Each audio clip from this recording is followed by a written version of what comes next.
Are you okay? That was the initial reaction many fans had when the first low-quality polygons featuring character KOF Kusanagi were released to tease the King of Fighters 14 game. Switching from traditional 2D sprites to 3D was bad enough for diehard purists who love the KOF series, but seeing that initial 3D model, which was spotty at best, pretty much added salty insult to injury. Like a fighter who trains and polishes their technique before stepping onto the ring, however, KOF 14 rounded into form quite nicely since that early teaser. Not only is the final product a lot more visually appealing compared to the initial rendering, the gameplay is also pretty tight and feels like a proper entry in the KOF series. In the hours I spent trying out characters both new and old, I actually found myself reminiscing about all those times and quarters that I spent in the arcades in the 1990s playing KOF. Overall, KOF 14 feels like a back-to-basics entry in the series. You don't get as many fancy new additions to the gameplay, but the rock-solid base mechanics that have defined the series continue to serve as the foundation for it. This means a wide variety of jumps, guard crushes, emergency evasions, and blowbacks are included in your arsenal. You also have varying gradations for fancy moves from regular specials, super specials, and even highly damaging climax super special moves that require 3 bars to pull off. You can use 1 bar of your super gauge to enter max mode too, which powers up moves such as making Terry's power charge send an opponent flying, then bouncing off a wall to set them up for multiple juggles. Knowing how to link normal moves to specials and specials to the more flashy climax supers remains the bread and butter of anyone who wants to do damaging combos in this game. It feels really good, for example, to do a normal combo and then link that to a special, super special, and then cancel that into a climax combo to put some real hurt on your opponent. KOF 14, however, also has one feature to help out newcomers to the 2D style fighting genre who might have difficulty pulling off combinations. That would be auto combos, which are triggered when you rapidly press the light punch button when close to an opponent. This unleashes a basic Rush 1 combo that ends with a special move like Terry Bogard's Burn Knuckle, for example, if your super gauge is at 0. Have at least 1 bar in your super gauge and the finisher switches to a super move like Buster Wolf as you perform the Rush 2 version instead. The inclusion of auto combos doesn't necessarily feel cheap. For starters, spamming it means you'll never build your super meter high enough to unleash specials or combos that require multiple bars.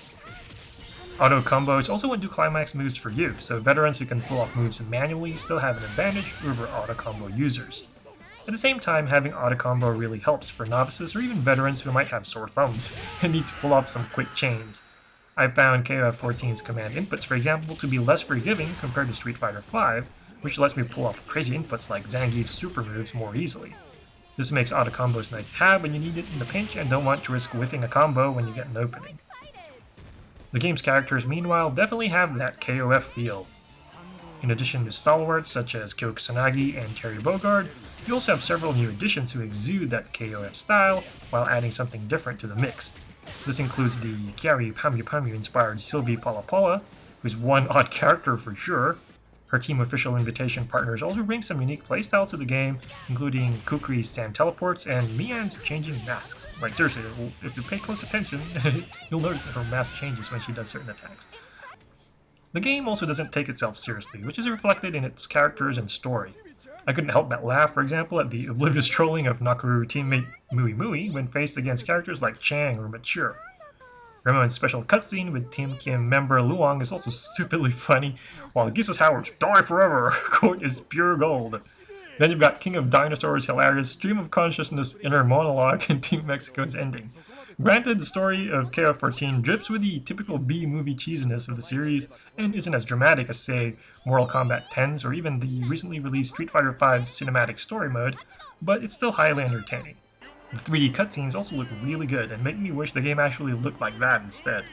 Fans of classic KOF's tradition of creating memorable bosses or tournament organizers might have a mixed reaction with Antonov, who's actually a likable guy and isn't a psychopath like Rugal or Gainitz.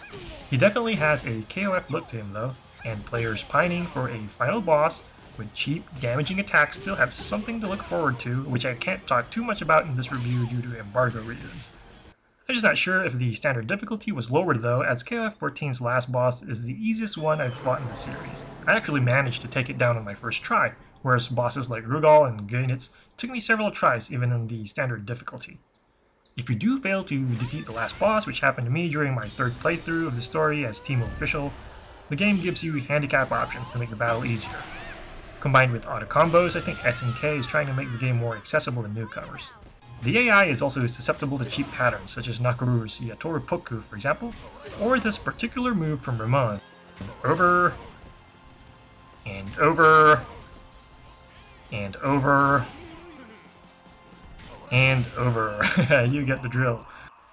For folks who like testing their mettle against other players, KOF 14 serves up a robust online mode with several options.